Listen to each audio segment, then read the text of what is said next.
Ladies and gentlemen, please welcome the Roseville Wrecking Ball. The Roseville Wrecking Ball.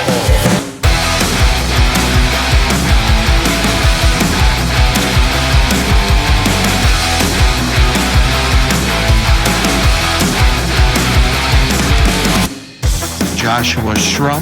He is a very talented steward, very knowledgeable. The Roseville Wrecking Ball. This is one of those podcasts where I listen to every episode. I love what he's putting out there. The Roseville Wrecking Ball. Josh Shrum. Parcels of knowledge. Does a fantastic job with that podcast. The Roseville Wrecking Ball. He is an Article 8 scholar, and thank God. We need Article 8 scholars right now. Tune into the Parcels of Knowledge podcast while you're on the route. That's the mailman's playbook, brother. All right, so we have a special guest this Saturday. We didn't really have any guests planned, and there was one potential guest, but they told me not this time, and I decided to get a special guest on that none of us were anticipating to show on here, and we asked some questions. I ended up texting and emailing longtime listeners to see if they had anything to submit, and here we are. Would you like to introduce yourself for the record?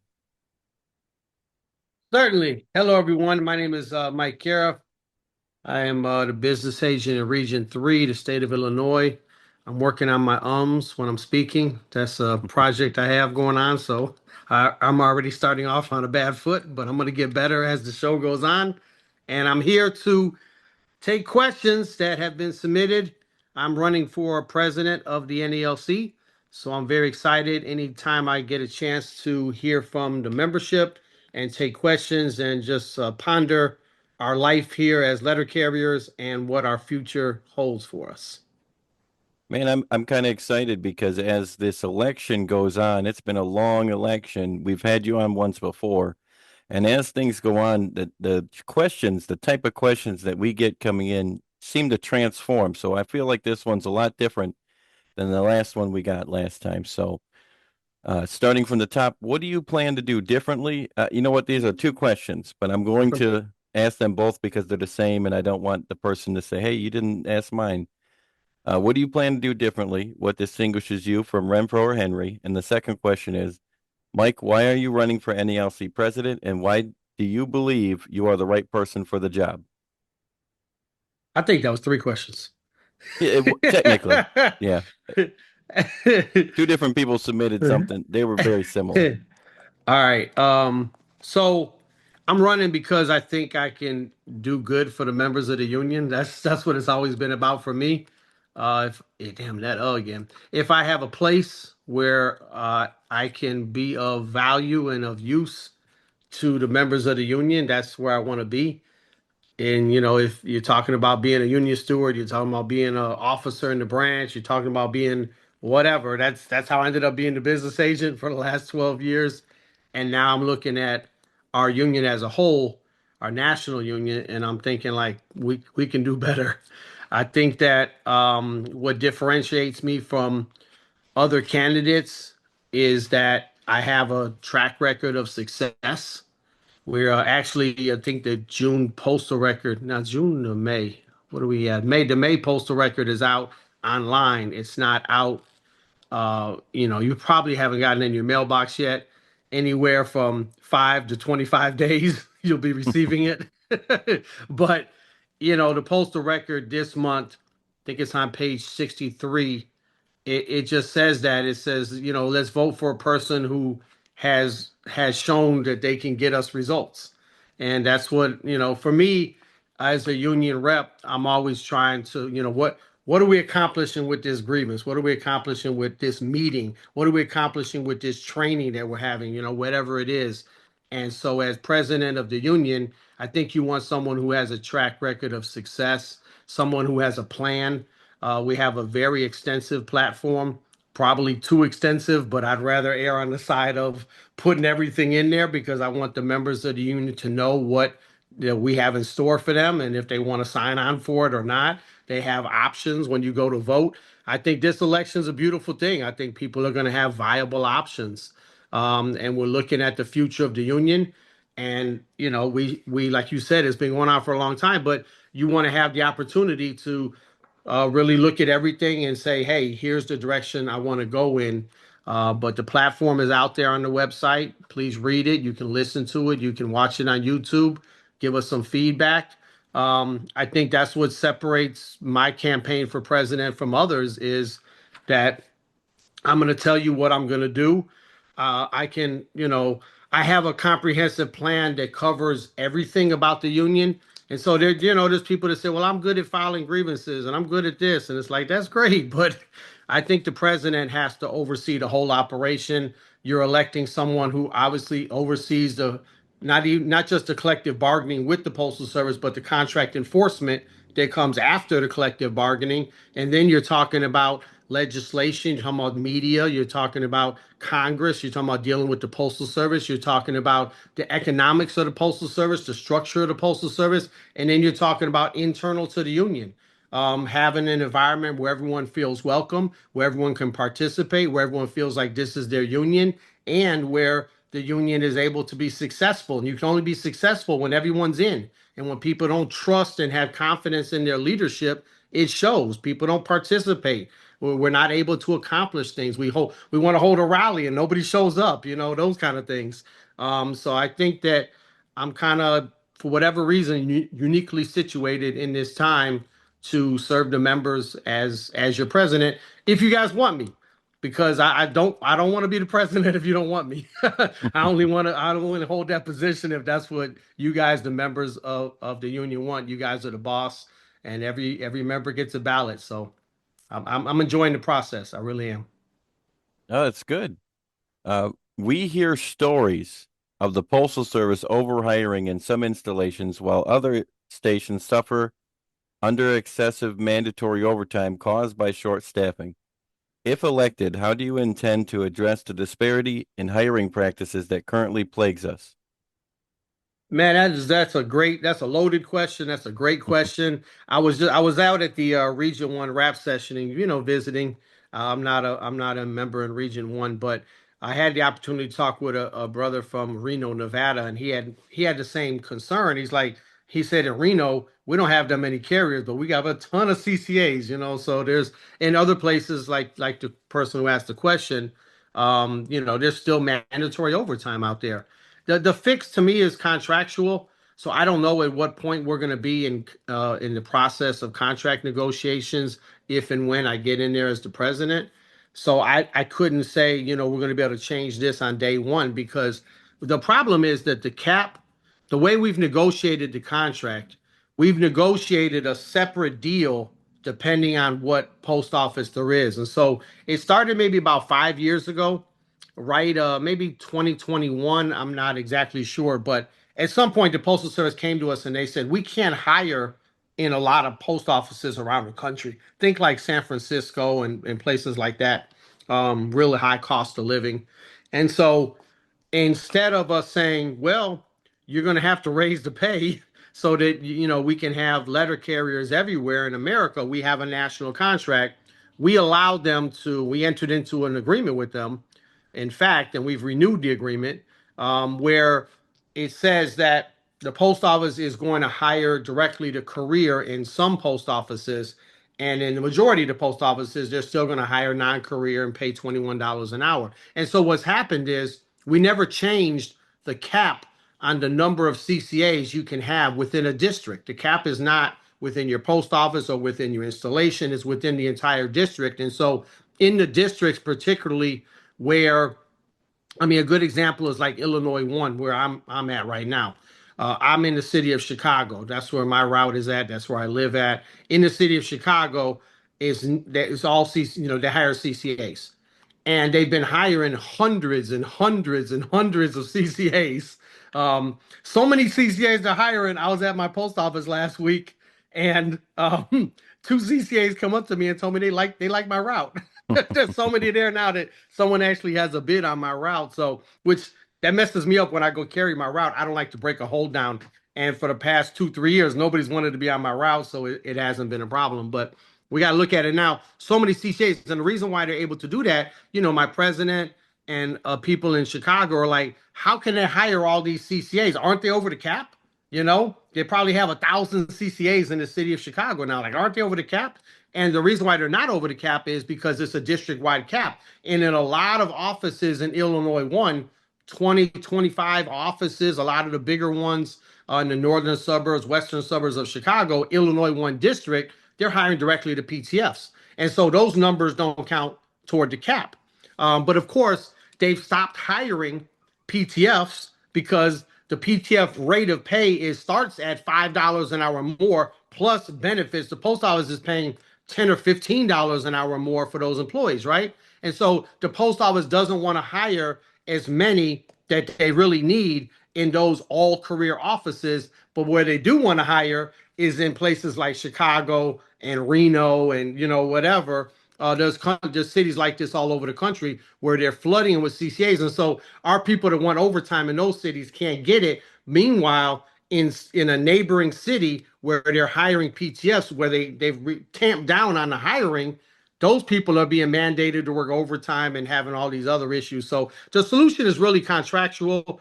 In between contracts, I don't know how we're gonna solve that, but we will try. We have to think about it and, you know, put some great minds together and figure that out.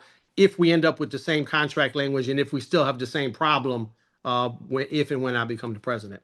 That's really interesting. I didn't consider that PTF aspect. It looks like we might have another task force on our hands, like the overtime task force back in the day. Yeah, well, look, man, all these contractual task force that we've been entering into over the past few contracts have been garbage. They don't really meet. There's no agenda. There's no reporting back to the membership or, you know, what, like we have a uniform task force right now. What is it doing? You know, dispute resolution process task force, route process task force, whatever. None of them have bear any fruit whatsoever. Yeah. And I won't be signing any contracts that have these like task force and things that have no teeth. I think it's a waste of our time. Yeah, well, they created the equitability process, which I also disagree with anyway. But yeah, I agree. That was before Renfro, though. I'm sure these task force are toothless without someone that's a good leader. But what are your ideas for changing the grievance process to make it more friendly to stewards and supervisors who aren't experts in legal language? That's a great question. I'm looking at, and look, I hate to make declarations. I'm just a candidate for president. But I want to try to come up with a vision for what the grievance process should look like. We last revamped it in like 1998, leading up until I think 2000. It was codified in the contract in the JCAM, but that's when they created the JCAM. But over the last 26, 27 years, a lot has changed. And so I think that the process has really gotten bogged down for both sides. And you look at it from the employer's point of view. One, when there's a delay in a resolution of a grievance, they possibly have a liability that goes on and on. You know, think about like an emergency placement or a denial of light duty work. You know, if they deny it one day and they owe the carrier 8 hours of pay, well, if they deny it 30 days, now they owe the carrier 30 days of pay. Same thing. You know, there's a lot of examples like that. And then you look at the cost. Every time you move it to another step, we got to kill another tree, and you know, Yep. there's no like undisputed facts anymore, and it's just it's everyone goes in their corners and takes out their legal documents and goes to town. And I just don't think that type of grievance structure really has served us well. I mean, we also obviously have the problem of enforcement of the actual terms of Article 15, which we're doing a very terrible job of right now. And the Postal Service has kind of just said, we're just going to withdraw from the process whatsoever. There's no accountability on their end at any level of the process, including at the highest levels of the grievance procedure. So somewhat of a framework I kind of have in my head, and I've been floating this out there and talking to some people to see what they think. But I think basically a grievance procedure should look something like this. You and or your steward sit down with somebody in that office, be it your immediate supervisor, your manager, your postmaster, somebody who can resolve an issue, right? And so you sit down with that person and you say, here's what happened, and can we fix this, right? And if they're willing to fix it, then you fix it and you enter into whatever the terms are, however you settle it. If they owe you 8 hours, if they're gonna put you on a route that they should have put you on, whatever, you see if you can resolve it, fix a pay issue, fix a uniform issue. If you can fix it, you fix it and it's over and it's done with. And if you can't fix it, we're gonna schedule a meeting with someone who can, which would probably be like a team, kind of think like a Step B team or something. And we're gonna meet with them on Zoom within like 24 to 48 hours, 72 hours, something. We can't resolve it. We're going to get it resolved by someone else who is going to have the power to tell that manager who you met with, who won't resolve it, they're going to have the power to resolve that issue right then and there. And if you have an actual dispute, which very rarely we really have a dispute about the interpretation of the contract, then you schedule the thing for arbitration, and that's what it's there for. It's the grievance arbitration procedure. But we just said that there's too many steps and too many delays and too much lawyering, and I just really don't think it serves our members. And there should be a better way of doing it, but we would need buy-in from the Postal Service, and we would need to kind of really, flush it out and really understand what we're doing before we start changing something so drastic like the grievance procedure. All right. Have you seen any resolutions that you support or endorse for the upcoming national convention? Yeah, there's a ton of them. I wouldn't be able to make a list. We're in the process. We had last Sunday, on April the 26th, we had a nationwide meeting, and we at that meeting, we gave a lot of people the opportunity to present different constitutional amendments and resolutions and things like that, and they did. And others have submitted stuff via email. Others have sent stuff to the website. And so what we're in the process of doing is trying to organize all that into a kind of a orderly fashion on the careforprez.org website, where there'll be a tab for amendments and resolutions, and then everyone can kind of figure out what they want to do. For the most part, especially constitutional amendments, they have to be passed by a branch this month, because June the 3rd is the deadline to get it in front of the delegation in Los Angeles this year. And so the convention begins on August the 3rd. You have to get it in 60 days ahead of time to the Secretary Treasurer. And so I don't know if I'm even going to weigh in on a lot of the resolutions for a couple of reasons. One, if I end up being the president, my job as the president is to enact the will of the members. So, I'm kind of there just to listen, to see what the will of the members is. I do feel strongly about a lot of them, and I do want to push definitely a discussion and definitely some movement on some of these things. But I'm not so comfortable necessarily putting my thumb on the scale. Maybe the other thing I have to look at is, traditionally, in my branch, we vote together. And we try to discuss the resolutions and the amendments and the things that are coming up to the convention body. And then we vote together, and that gives us a little bit more, now I don't want to use the word power, but it gives us a little bit more say in the outcome, because now it's not just one person voting a certain way, but it's a lot of people voting a certain way. And we have more influence that way on the outcome of what happens. And so I want to do that at this convention as well. And so some of those things I'm going to have to defer to the discussion that will take place amongst the delegates in Branch 11 when we caucus, and what the results of that is, and what the opinion of my president is, Elise Foster, and those kind of things. So, but we'll see how the process plays out. But the main thing is to make sure that the ideas are getting out there and that people are actually passing them in a branch, so that it can actually go in front of the delegates in Los Angeles, because otherwise it doesn't see the light of day. All right, that makes sense. Would you consider and or agree to add language to the contract that mandates management to give the union a copy of any discipline issued? The clerks have such language. Do they really? I didn't know that. That's what they say. I didn't fact check any of these things. Yeah. I would want to know what that language says. I'll tell you, I was listening to President Renfro out there in Las Vegas at the Region 1 rap session just yesterday, and he made a comment when he was talking about collective bargaining, and he said that, we look at the other unions' contracts, and he said, they usually look at our contract more than we look at theirs. I don't know if that's true anymore. Maybe that used to be true, but there's a lot of things that it seems like the APWU has won that we're trying to get. And that would be, to me, I don't know. I think that's something that we should have.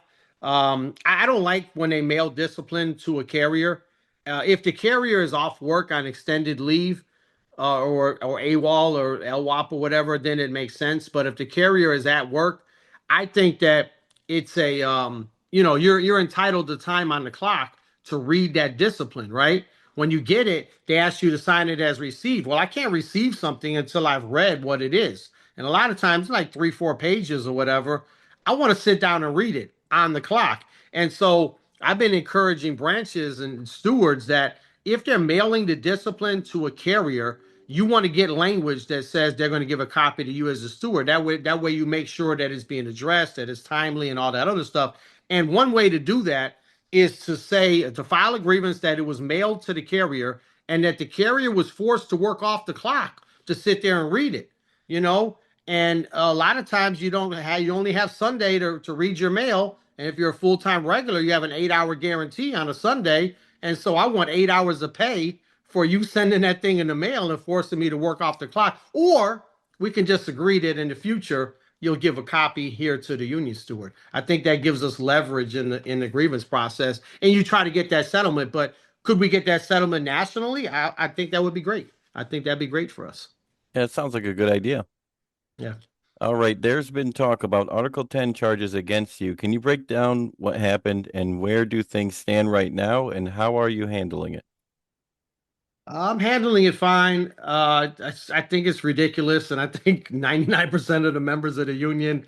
I kind of didn't want to talk about it because it's so silly that we're talking about my Halloween costume from 2024. But for those that are new to the game here, this is 100% I'm a candidate for president, and if I wasn't a candidate for president, we wouldn't be talking about my Halloween costume from 2024, if that makes sense.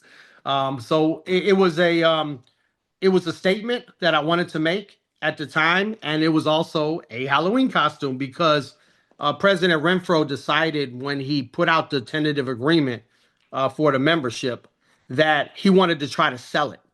And instead of just saying, I'm going to try to sell it to you guys, he claimed that he was holding these informational rap sessions. But they weren't informational rap sessions. They were like, when you're going to hear about a timeshare or whatever, it's information, but it's designed to get you to accept the terms of the tentative agreement. And there was 4 of them. And at all of them, he told us, the members of the executive council, that we had to be in attendance at all 4 of these, and the price was paid by the members of the union. Price of travel and hotels and all of that. All the NELC entourage is traveling from location to location. The first one's in Houston, the second one was in San Francisco, the third one's in Minneapolis, and the fourth one was in Washington, D.C. And so I don't know about most, but I was not too happy about having to go to each one of these because, you have other things that you're doing, that you're working on, and you can't always just be all over the place. But what really bothered me is that even though the president chose not to utilize us, the members of the executive council, which is his right constitutionally, he didn't do anything wrong here, but he chose not to use us in the collective bargaining process. And then he gets the result that a lot of the members were like, I don't think that's the result we wanted. And he wants us to sit up on the dais with him and kind of nod along as he's trying to sell this thing to the members. And I didn't really want to be a part of it. I think I wasn't the only one that kind of didn't want to be a part of it. And so the first one I went to was in Houston. I was looking at the presentation and I'm kind of taking notes, and I had some questions. It's supposed to be a rap session. I'm an attendee at the rap session. So I go to the microphone to ask questions, and he cuts off the microphone. He tells the place, cut off his mic. I'm not here to participate in the rap session. Well, if I'm not here to participate in a rap session, why the hell am I here, right? And so the second one, try almost the same. Well, the same. He tried to do the same thing at the second one in San Francisco. He was unsuccessful there. And then the third one was in Minneapolis, which was on Halloween, October 31st, 2024. And so my whole family, we dressed up as characters from Inside Out. And I put a picture up. Me and my son were both the anger character. And so my kid's mother is a letter carrier. So we kind of talked about what character I should be for Halloween. And we came up with this idea that I would be the character Anger, which there's a movie Inside Out. Lewis Black is the actor that does the voice of the character in the movie. And I thought it'd be a little funny, a little jab at the whole tentative agreement. I recorded a video. You can look it up on YouTube. I'm dressed up in the costume and I'm like, I'm angry and I'm angry about this. And they haven't, they called us essential, but they're not paying us like we're essential, blah, blah, blah. Right. And then I go to the rap session, which I'm required to attend. And somebody says, to this day, I don't know who it was, but somebody sends an email to the union and says that they're offended because the part of the costume is paint on my face, red paint.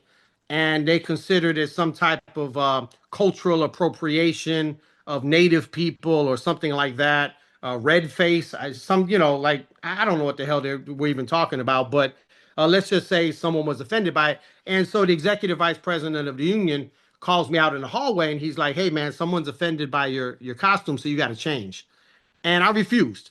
Oh, I didn't first refuse. I asked him, I said, can we go back and talk to this person and let them know that today is Halloween and that, I'm obviously a character. This is not me appropriating anything, and there's no basis for them to feel any type of way. I mean, obviously someone can feel how they want to feel, but I'm not doing anything that is making them feel this way. Can we go back and talk to them first before you force me to leave the meeting, change clothes? And just so you guys know, for me, it was not easy for me to change clothes. I was going trick-or-treating that day with my cousin's kids later on in Minneapolis because I wasn't able to go with my own kids in Chicago. And so I had the whole costume laid out. I'm not even sure. I don't remember if I had clothes or I didn't have clothes or whatever. But the whole thing to me was just it was just shitty. It was like, hey, wait a second. I have a right to express myself about this tentative agreement. You're cutting off my damn microphone. Now you're telling me I can't wear my Halloween costume. I just didn't think it was right. And so that's the point where I refused. And so a year later, nothing happens for a year.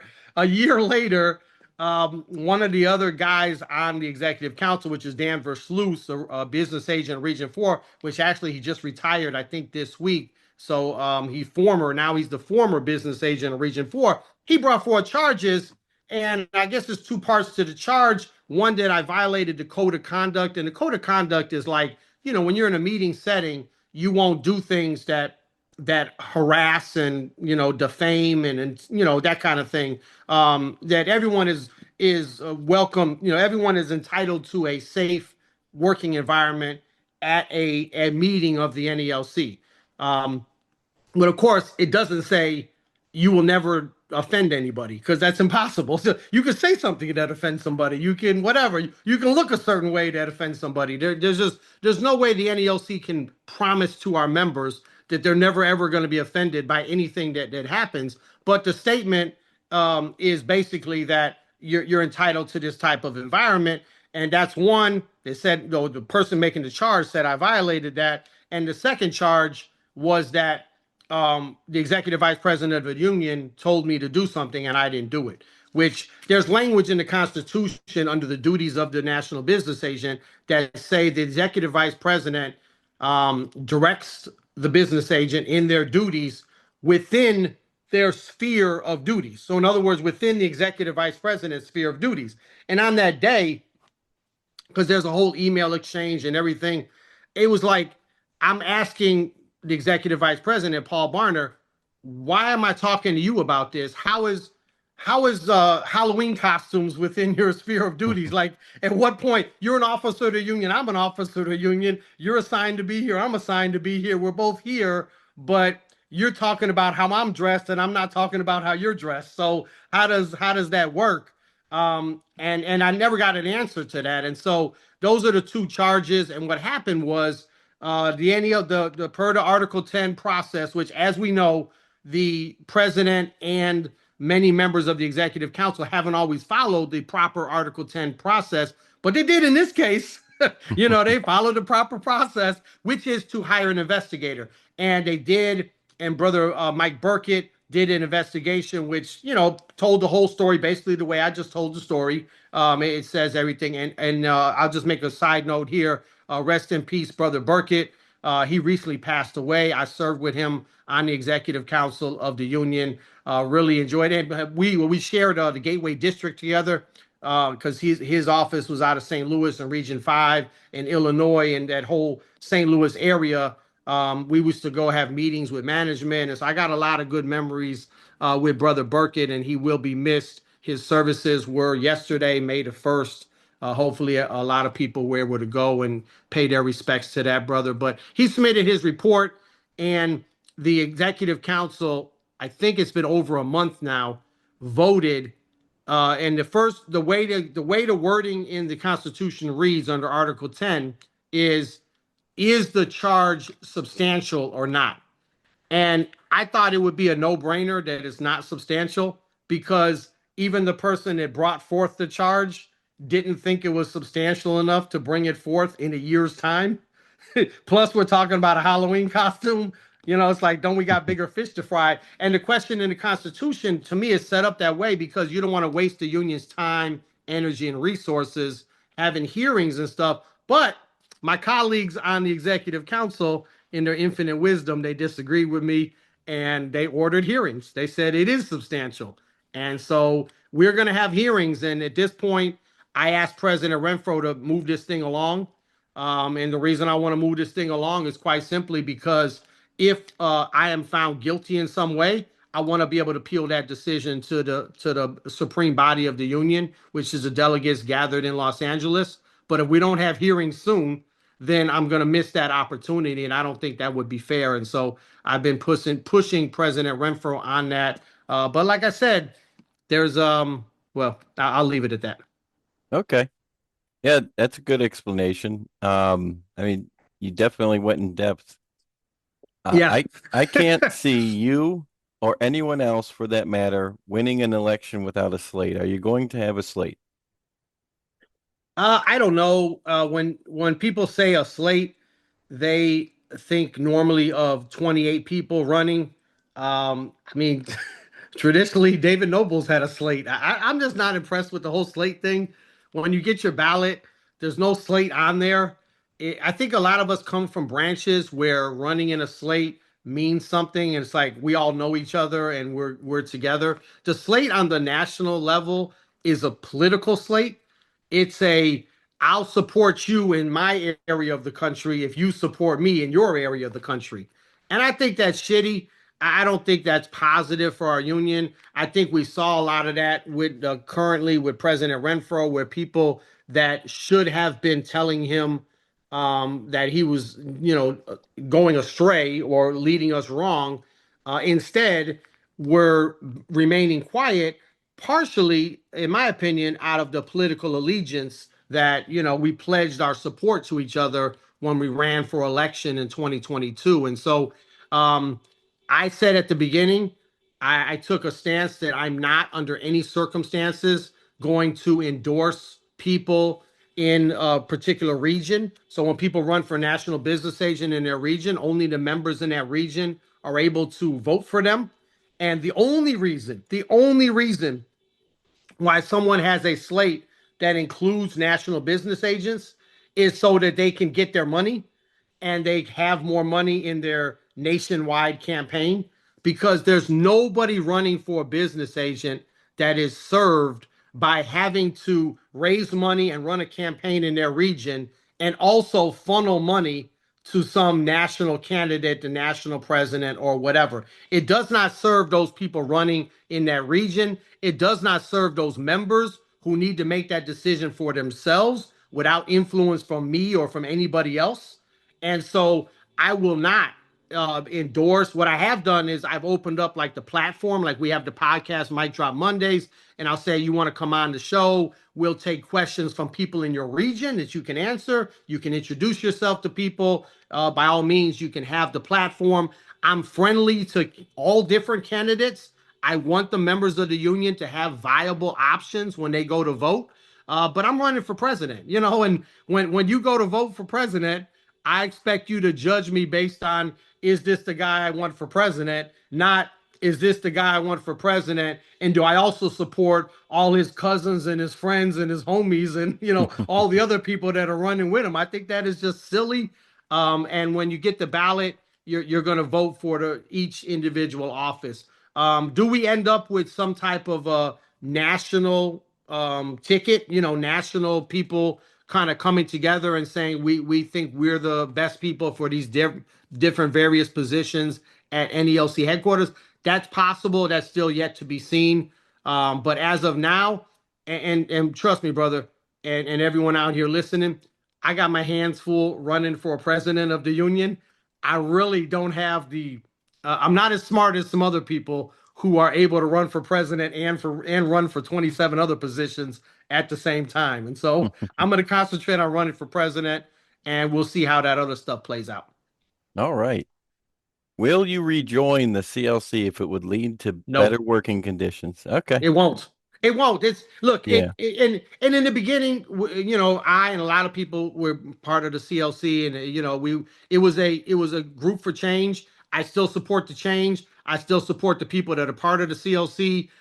There's no antagonism whatsoever, but that group, the way they run that organization, the lack of transparency, we don't know what the decision making is. There's no platform. The president makes all the decisions for everybody, just whatever. There's so many things about the CLC that I do not want to be a part of, and I don't think are good for the members. And we're going to have to just judge each candidate on their own. And I think that's what everyone is set to do here.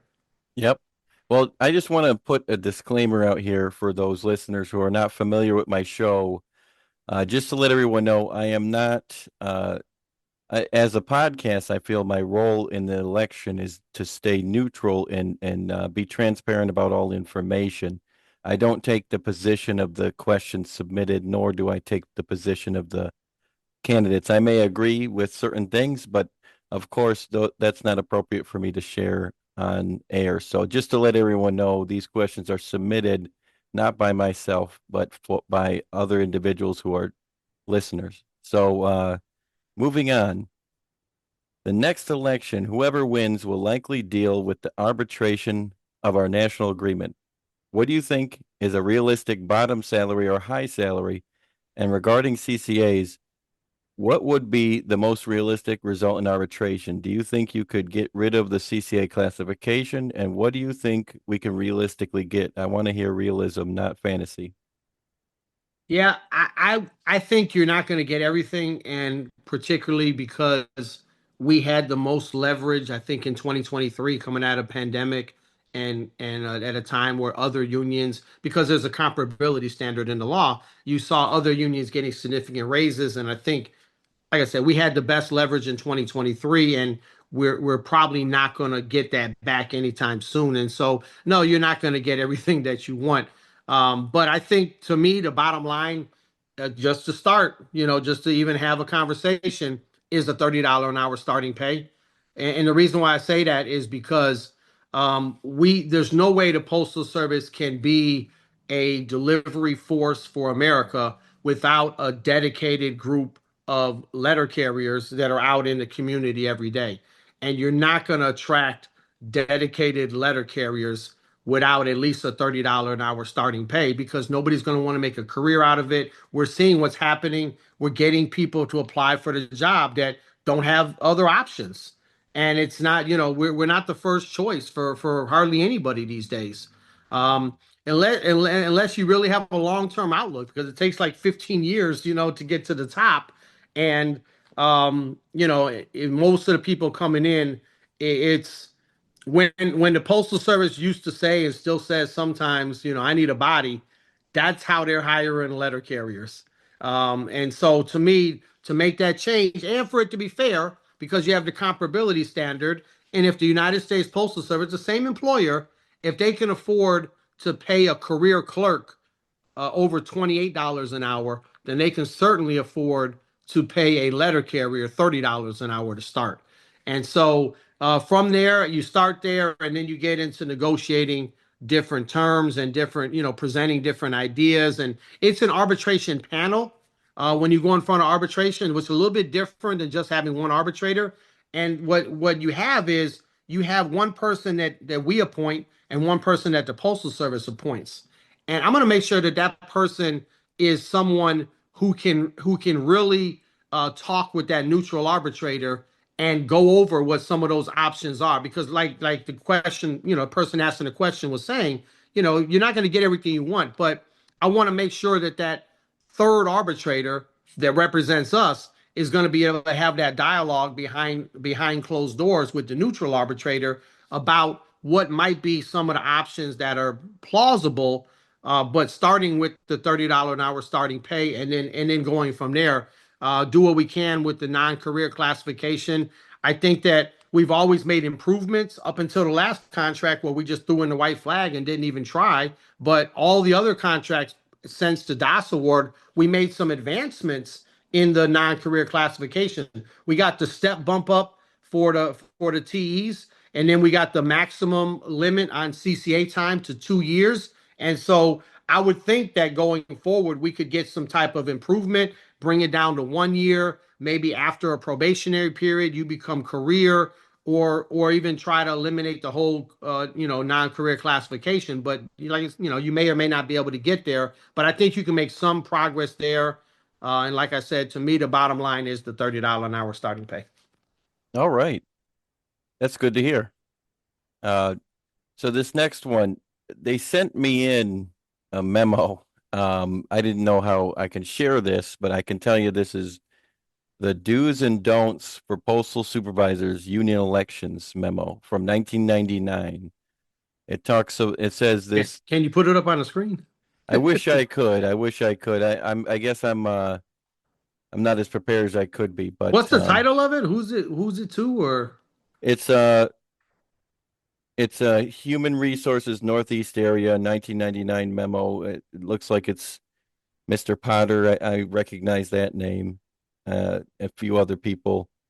Basically, it just talks about the do's and don'ts for union elections, and that's they sent this, and I know it's hard to you don't have it for reference, but it's just talking about how there's a 1999 memo for management from labor that talks about how they should not permit an employee from another office for the purpose of campaigning. They're asking what gives you the authority. That's what it says? Yeah, I mean, yes, it does. I could send it to you right now in text if you want.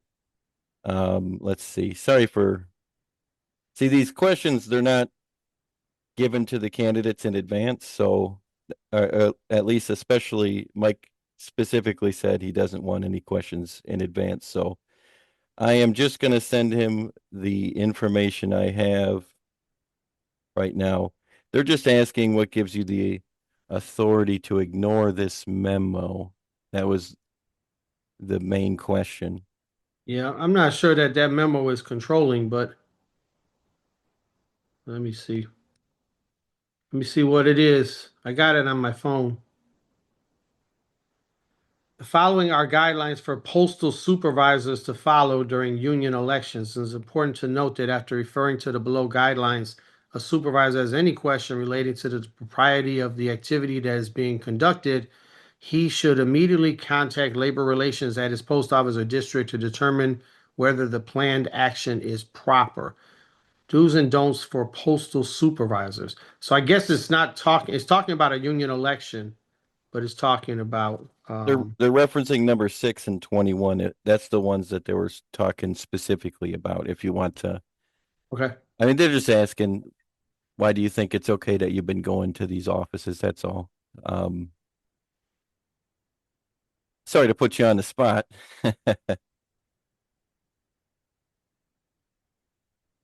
Well, I'm looking at number 6. That's what you're talking about. Yeah, that they did specifically point out six in the question that they posed. So what 6 says is that any candidate has access to the facility. So like if I'm in the parking lot passing out campaign materials, I'm a postal employee, so I always have my postal badge with me. And it's encouraging, it's saying do not permit an employee from another post office. So that would be me if I'm going into all these post offices around the country. And it's saying that I have access to distribute campaign literature. That's not a problem, but don't give me access to the postal facility like the workroom floor, right? And Yeah, all I can tell you is that when I go into the post offices, I'm well aware that they don't have to grant me access to the workroom floor. However, in the situations where you see me on the workroom floor, it's because they have granted me access to the workroom floor. I'm not there, whatever. I go in there and I say, hey, here's who I am. I'm a letter carrier from the city of Chicago. I'm running for president of the NALC. I'd like to talk to carriers up in here if you don't mind. And that's how it goes. And then it's their show. It's their post office, right? And the only legal requirement that I'm aware of is that whatever whatever they allow me to do, they have to allow another candidate that comes in to do the same thing, yep. and that which is of course fine. So the question is like, what right do I have to be there? The right is given to me by the person in charge of that facility. And by the way, I think it's a very positive thing that candidates for office are going to post offices, and hopefully other candidates will follow my lead and go to post offices and meet the carriers and see how they're working and take their questions, and if given the opportunity, I take a couple of minutes to speak to the carriers like a stand up if they give me the opportunity. So I see it as a positive, and I don't see anything wrong with it at all. All right. Yeah, I think that's some of the election laws. I'm familiar with that part when you talked about they have to allow everybody the same amount of access. It seems you have a tendency to disregard memos and peers. Didn't you get asked three times to remove the red face paint during the board meeting, and all three times you said no? I don't. I guess they're talking about their rap session in Minneapolis. Yeah, I I don't. mean, there's a I don't lot know to how many be. times it was. Yeah, well, I mean, we went over it pretty in depth. But yeah, I Yeah, was asked to take off the red paint, which was part of my Halloween costume, and I didn't think that anyone had the right to tell me how to dress that day. And also that was my kind of, it's freedom of speech. yeah, And I'm a member of the union like everybody else, and I didn't. What I didn't feel was right, or I didn't feel would be proper, would be for me, who's on assignment, being paid by the members of the union. And Minneapolis was the closest one of the four, closest to my region. A lot of people from my region were there at the Minneapolis rap session, and I didn't think it would be right for me to leave the meeting and go to my room, and however long it takes me to change. Look, I didn't have materials to, like, you need like certain to wash it off, and like I don't yeah. know how long that would have taken. And to me, that is a derelict of my duty if I would have done that. And what they were asking me to do was not only illegal, in violation of my First Amendment rights, it was improper within the union. We're a fraternal organization. Everyone's speech should be allowed. But also, I'm there as I'm there at behest of the members of the union. And no, I'm not going to leave the meeting and miss out on the information that's being given or the questions being asked or anything like that. So. All right. Okay, so this one's making another assumption. I don't know if this is true or not, but I'm just going to read the question the way it was sent in. All right. What is the cost of living in Chicago for a family of 10, and how much of an increase in pay will you be making if you were to go from NBA to NALC president? I don't have a family of 10, you guys. When the kids get a certain age, they leave. You're not responsible for them forever. um, I don't know. To me, the cost of living in Chicago is not as high as in some other places, but it's definitely higher than other places, and it's less than some of the places I've been, like San Francisco and Boston and DC, and Long Island and stuff like that. But anyway, the increase in pay is maybe $100,000 a year. And we have a convention this year. Some of those resolutions are about officer pay, and I'm not against the members of the union looking at what they think the president or any officer should make and making a good decision on what that amount should be. I'm definitely not doing this for the money. I can tell you guys that 1,000,000%. But hey, the kid, yeah, if we're making more money, the kids will be happy. But if not, we'll be fine. Trust me. All right, now I got one more that is a little bit different. As a Latina in the USPS, I've seen you visit offices campaigning and speaking Spanish to carriers. Do you think that me or other Latinos don't understand or speak well enough English for what you have to say? It comes off generic, like you're just trying to win us over because you can speak some Spanish. And then they say, please answer in Spanish first, then in English for the other listeners. Are they offended by it or not? I don't get it. I'm not sure. Oh, all right. Well, I'm just gonna answer it in English because that's the conversation we're having is in English.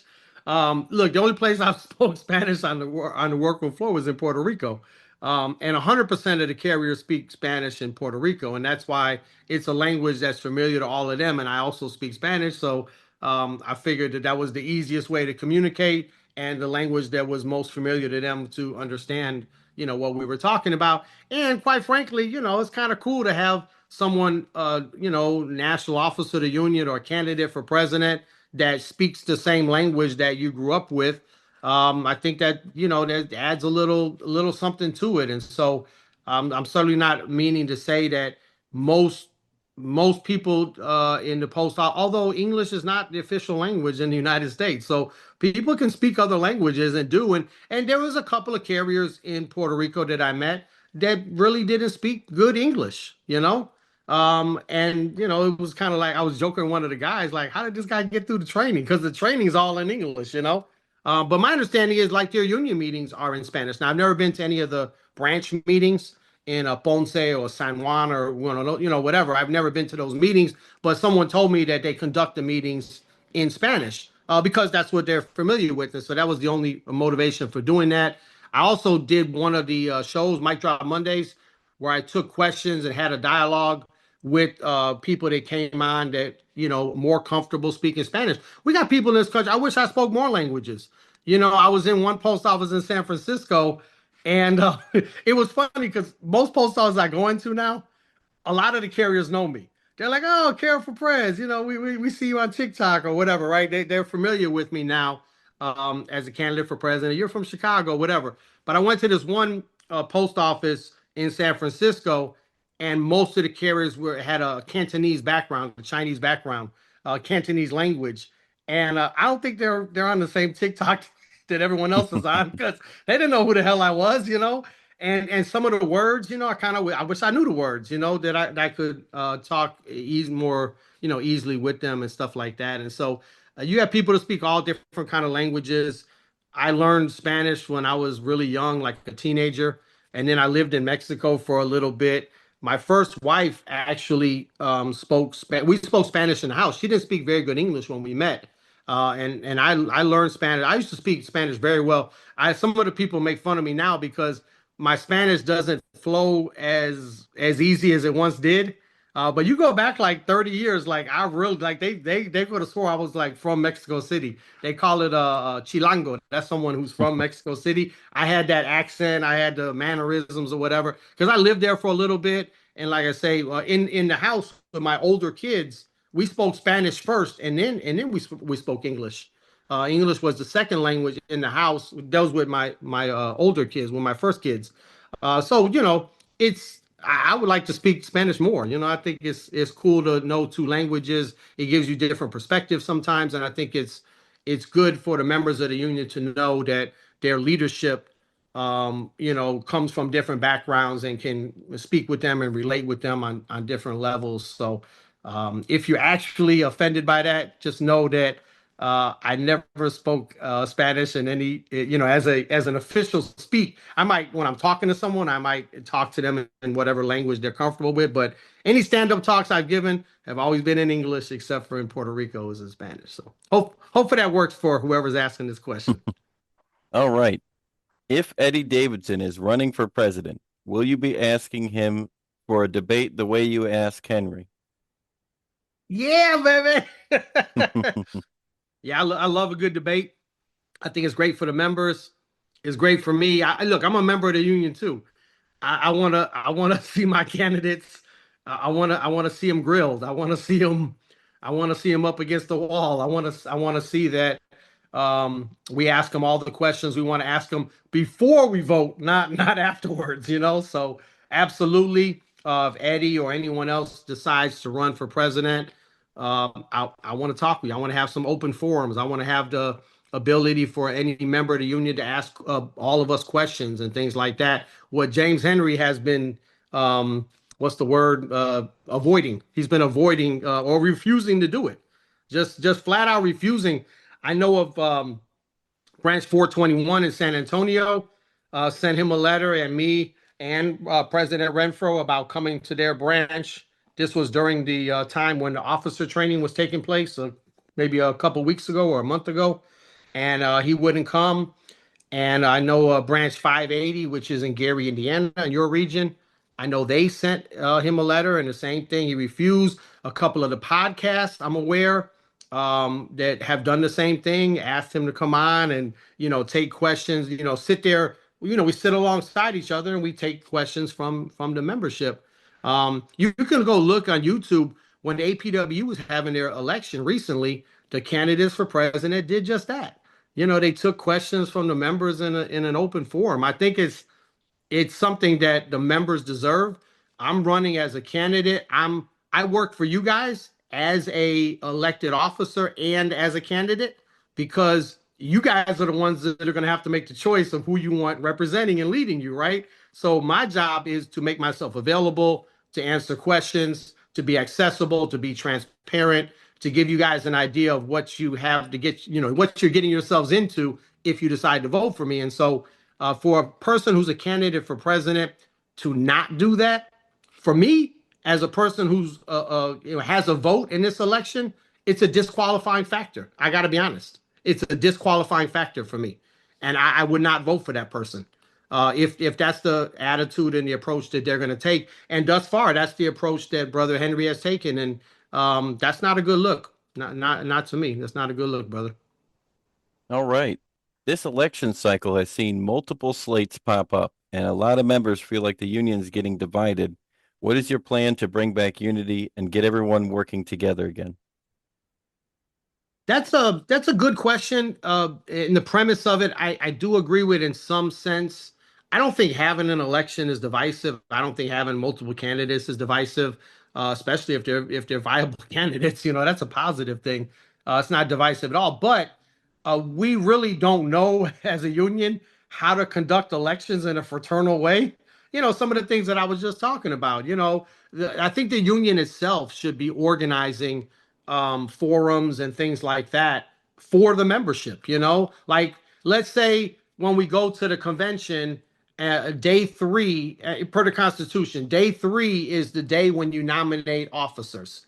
Maybe day 4 is the day you have debates up on the stage, or day 4 is the day when the members can submit questions to those people that were nominated. I don't know, just throwing some stuff out there. But why can't the union organize in a fraternal way a way for the candidates to put themselves in front of the members, and a way for the members to get to know the candidates and make an informed, educated decision when they go to vote. The other part about the unity, to the extent that we are divided, I think some of that is exaggerated because I see a lot of passion and dedication to our union at all different levels.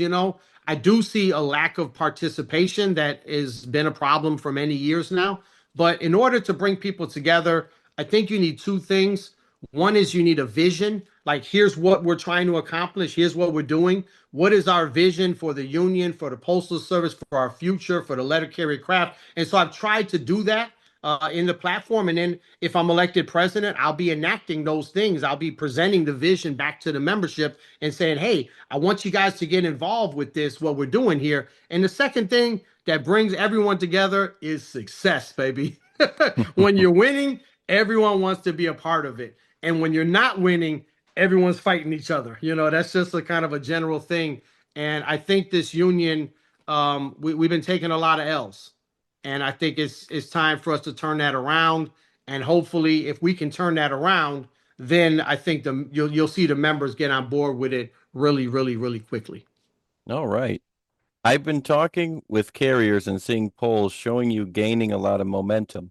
If you become president, how are you going to work with people who ran against you, whether it's the CLC or the current leadership, to move the union forward? Yeah, I don't care. I don't care. I like when people run for office, so there's no animosity there from me. And I don't care how somebody votes. Mainly because I don't know. Mainly one of the reasons is it's a secret ballot. I think it's silly when people pass judgment and get all worked up about you didn't vote for me, or you didn't support me. Look, I don't know how everyone votes, and you're gonna vote how you want, and it's your ballot, and it's a secret anyway, and so have at it. But I'm gonna work just fine with whoever is elected in the different officer positions. And I'm going to work just fine with the people that are not elected, because everybody has some value in this union. Every single person who's a member of the union has some value. And I know this ain't one of the questions, and maybe it comes up later, but that thing they're doing in Branch 70 with Michael Rivera, the reason why it pisses me off to such an extent that it does is because he's no longer a member of my union. This brother cannot be in my union anymore. You know what? Because you're already on the subject, that is the next question. That's funny. Go ahead, get to that one. Yeah, and I'll kind of close it off with this one too. But go ahead. Sorry. There's been a lot of discussion. You had to put your glasses on for that one, huh? Yeah, I just wanted to make sure I was looking at it right. There's been a lot of discussion within the NALC regarding what happened to Brother Rivera in Branch 70, where President Ricardo Guzman filed Article 10 charges that resulted in an 18-month suspension. What are your thoughts on how that situation was handled? So obviously, you've already started, so I'm just going to... Yeah. Well, I'll just correct one thing, and that's that the president of Branch 70, Ricardo Guzman, did not file the charges. I saw the charges, and they're signed by, I think, what was the members of that election committee, which of course is appointed by Ricardo Guzman, but nonetheless, they weren't appointed to file charges. They filed charges on their own. If you're going to pass any judgment on Brother Guzman, as just the meeting, and the result was of those charges that they suspended Brother Rivera's membership in the NELC. And for those who don't know, Michael Rivera is a guy who, after we got the tentative agreement, and raise your hand if you were pissed off on March 24th. After we marched on March 23rd to save the Postal Service. Yeah, exactly. Me too. And March 24th, we get a copy of this agreement that our president had made with the Postal Service the week prior, and basically implemented all the terms. It was even a little worse than what was the tentative agreement. Anyway, implement all the terms without a vote from the membership. And so Michael Rivera wrote up these very extensive charges, which were well written, and he made the argument that violated the Constitution. The president can do what he wants, except for there's provisions in collective bargaining. And it says when you enter into an agreement with the Postal Service, you got to put that agreement in front of the members for ratification. Even if you did it already, if you change the terms a little bit, put it in front of us again. Let us vote a second time. And he didn't do that. And so to me, he's a hero. I want him in my union. A guy like that is an asset to our union. And going back to the previous question, I look at everybody as what is their value? What are they good at? What is their asset to the union? And I want everyone in. I've never encouraged someone to drop out of the union. Never, ever, ever. No matter what issues you have with the union, I've always encouraged you to stay in. And here we have someone who not only attends their meetings, but ran for office in the election in Branch 70. And because of something he posted on Facebook, which is like a document that he posted on Facebook, because they didn't like it, or they said there was some information in there that wasn't true. It doesn't even matter to me. How do you kick this guy out of my union, out of our union? How do you do that?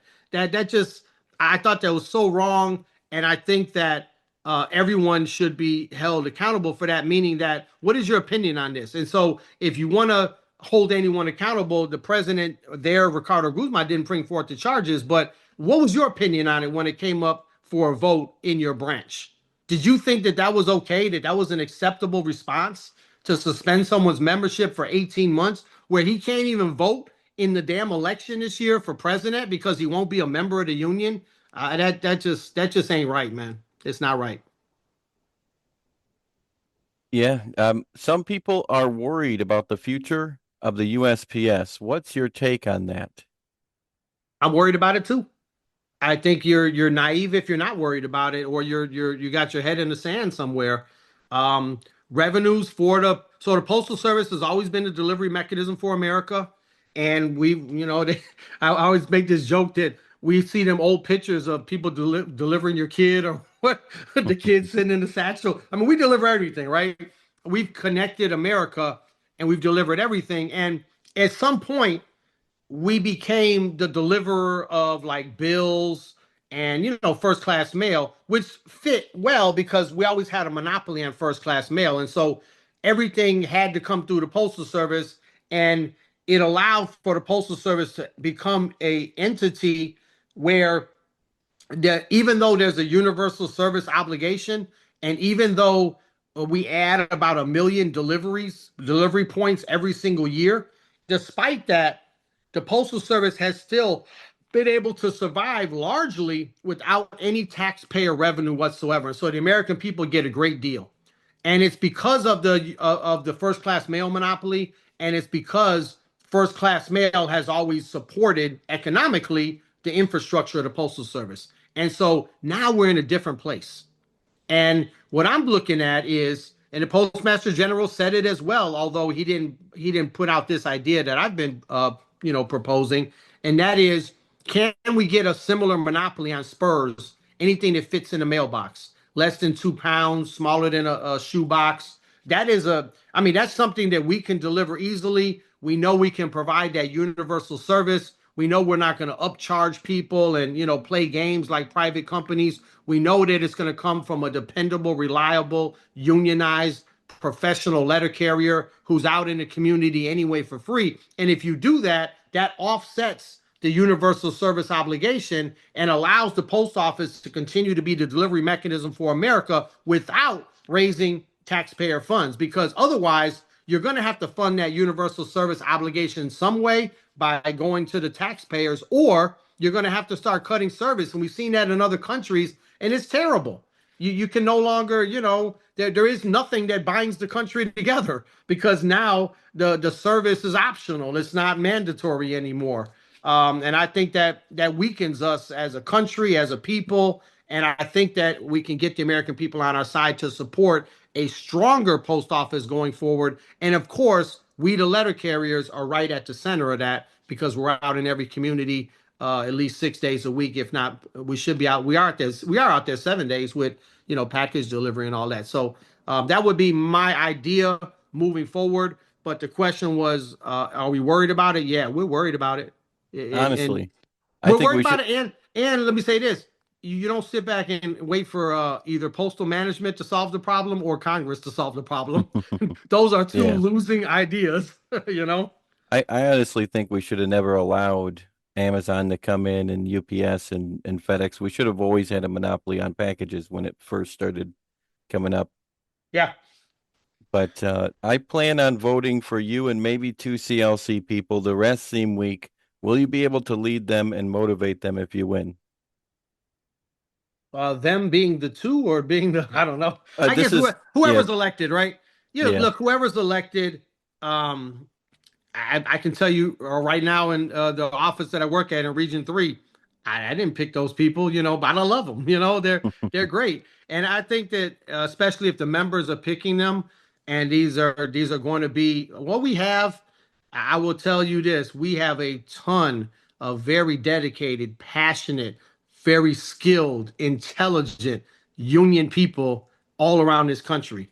And so the ones that the members select in the different officer positions, I'm highly confident I will have no problem working with them. I will have no problem collaborating with them, coming up with good ideas, improvements, better ways that we can represent the members together.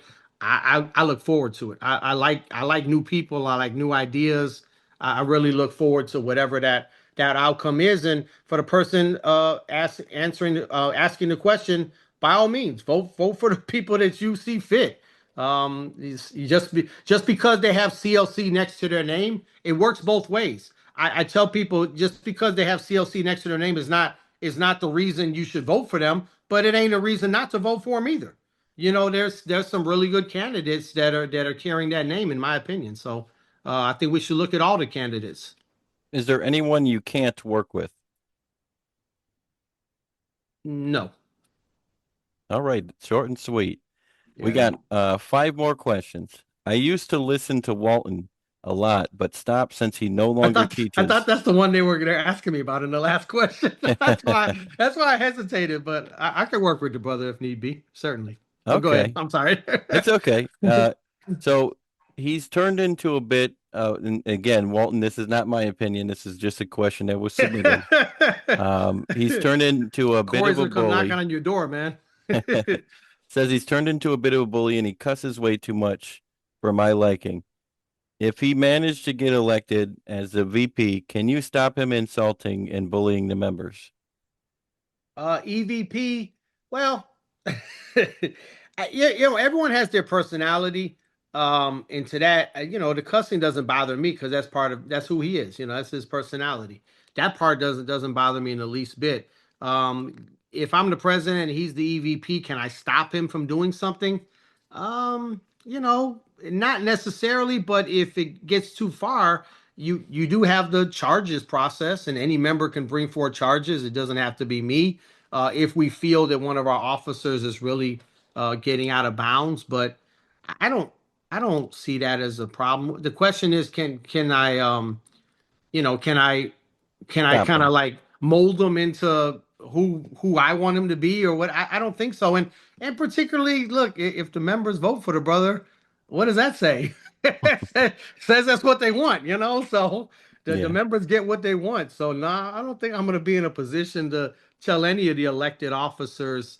I'm not big on telling people how to be and how to think. And it's just I think that, like I say, we all have our strengths and our weaknesses. And my job as the president will be to work with everybody and particularly work with them where their strengths are, assign them duties, and put them in positions where they can be successful. And I would do that with everybody. Now, what ideas do you have to solve the uniform problem? Um, there's a couple of ideas out there. I like the couple ideas I like. One is a central warehouse that the post office runs, and you can get, like, instead of money, you would get a certain number of credits. Like, let's say pants are worth 2 and a jacket is worth 5 or whatever. And then so you'd get a certain amount of credits, and you would just get the items directly from the postal service, and the postal service theoretically would be able to contract out the manufacturing and do it cheaper and whatever. And it would get delivered right to the post office. You don't have to pay no postage, or it'd just be part of the process. And you could just get the things that you need, whatever we negotiate. And we'd have to negotiate a little bit more because what we're getting right now is not enough to really be in uniform, especially in the places where you have seasons and stuff like that. Another thing is kind of a side note, but there's a lot of uniform items that are missing out of the program. In a lot of places where it's sunny all day, the carriers will wear, they'll cover their sleeves, but there's no uniform item for that. And there's other things in there. And then the shoes, some people are okay with the shoes. Where was I in? I was in San Antonio, and I seen this brother doing exactly what I do every day, and that is he was taking off them green tag shoes and he was putting on some more comfortable shoes as he was loading up his vehicle, because I do the same thing. When you go out on the street, I'm not wearing them shoes all day. They're to me, they're not comfortable. Some people they wear them and they're fine, but I just think we should have more options for footwear. Take that out of the uniform program and just maybe give us a voucher for that. The other idea that's out there that people like is the what's the name of that company? It's like Aramark or, one of those companies that comes to the place of employment. Like they would come to your post office and you would have your uniforms. Like you would have like two different sets of uniforms and it would have like your name stitched on the collar or whatever, or in the hem or something. And then you would exchange them out, clean ones for, dirty ones or whatever. And they would clean them and they would, we would be looking more professional and everything would just come to the post office. And the company, the post office would enter into a contract with that type of company that would provide that service to the employee. So I think that could be a good idea as well. Anyway, we'd have to work out the details on whatever the ideas are, but those are two ideas that I think could fix the uniform program. But hell, if you don't have buy-in from the post office and our union is willing to let them just keep forcing the carriers to pay for the uniforms, then we're never going to solve the damn problem. We're only going to solve the problem when we draw a line and we say, if you want us to be in uniform, you're going to pay for that shit, not us. And then you get the post office to start looking for actual solutions instead of doing what they're doing now and having these phony task force that don't do anything and us having to absorb the costs of the ever increasing uniforms. I like the way you keep us informed on Facebook. Your page is a better source than the NALC's website or anywhere else. How do you keep us so well informed, and will you keep doing that after you win? Yes, the way is that we want to be a place where letter carriers gather. So a lot of the things that we put on Facebook are interest items. They're not necessarily taken aside one way or another. And so I don't know exactly how we would do that if I was the president of the union, but hopefully we would still have those type of resources for carriers, places where carriers can go and have discussion and look at things that are happening out there in real time and have debates and things like that. The communication for the union, I think, can be a lot better. I think that there's been some improvements. I think recently, and they recently, like for example, allowed for commenting on the NELC Facebook page and things like that. That I think is an improvement, but we do have a long way to go. Communication is everything to me. I don't know about everything, but it's very important to me. I think that um, one thing that people pay their dues, they want to know what the hell the union is doing. And we're a big union. We have a lot of members, and we should be doing a lot of things. We don't just do a contract. We do tons of things, and our members are involved in all type of things. And looking for ways to constantly highlight that, to make people aware of that, and to allow people to participate and communicate about those things is very beneficial to all the members of the union. So I'll try to continue that and improve upon that if I'm elected as the president, for sure. Now, how important do you think legislation is, and will you be testifying in front of Congress? If so, how much experience do you have with that? And are you going to appoint anyone to handle legislation? And if so, who? Maybe Renfro? Um, I don't know if Renfro is good as a represent like a lobbyist or whatever, but what he is good at, I will give him this. He has gotten to know the players in DC, and I think there's a lot of value in that. And he has a chief of staff, Corey Blaylock Keller. She has a background as being a lobbyist, and she also has a lot of connections in DC. I don't think that's the main thing. I think the way you get legislation passed is through our strength, which is having those hundreds of members in all 435 congressional districts in America, and us, pounding on the doors of those congressional offices everywhere all at the same time and forcing legislation from below. But there's value in having those relationships in DC too. So I don't discount that. No, I've never testified in front of Congress before, but I have been on many media programs and I have dealt with many, many members of Congress and the senators and all of that. So I think I'd be relatively decent at it. I'll tell you who's better than me is my brother Mac Julian. And lucky for us, he's already announced that he is running for office for another term. And so I know how to use people where they're strong at. And that's something he's done before and he's very good at. And hopefully, if he's elected as an officer, I could use him. Well, even if he's not elected as an officer, I could use whoever I want, right? In different capacities, you assign people to different projects and things like that. So um, I think I'm fairly decent at it, but I think we as a union are great at it. And here's one more thing I'll tell you guys.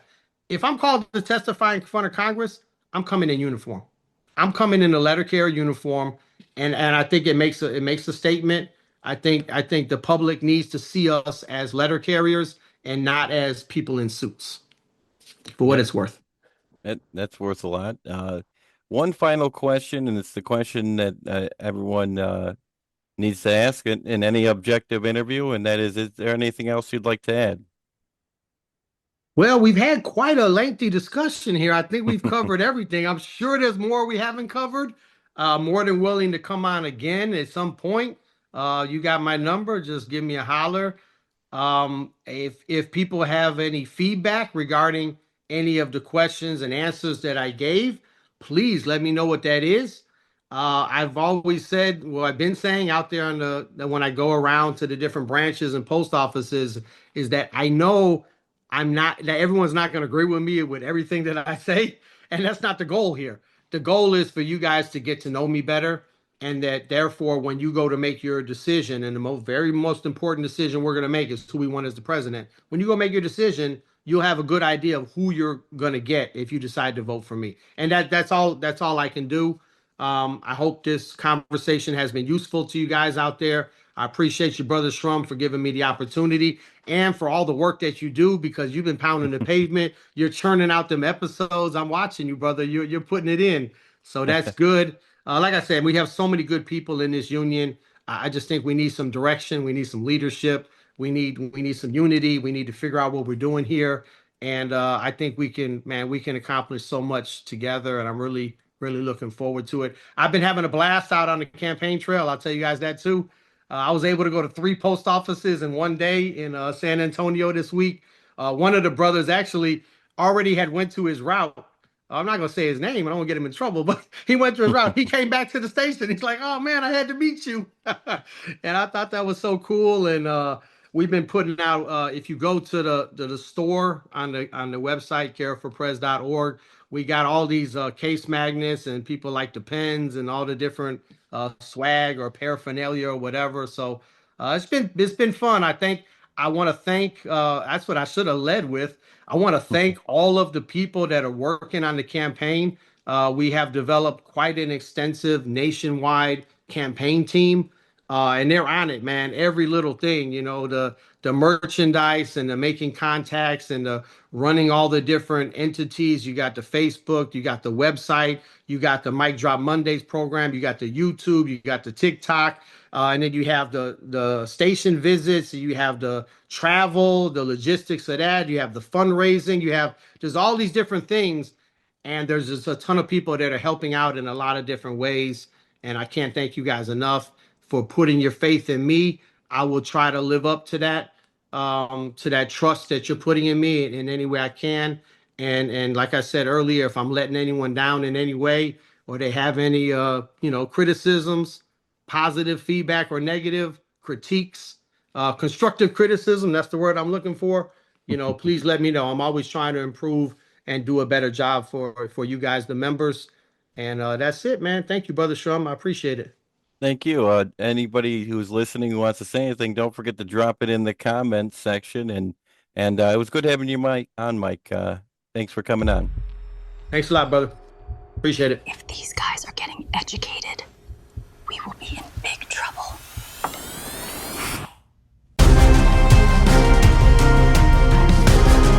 Management's been weighing you down like a bag of wet catalogs, but you don't gotta take it. You strap on the elbow of education, dig it?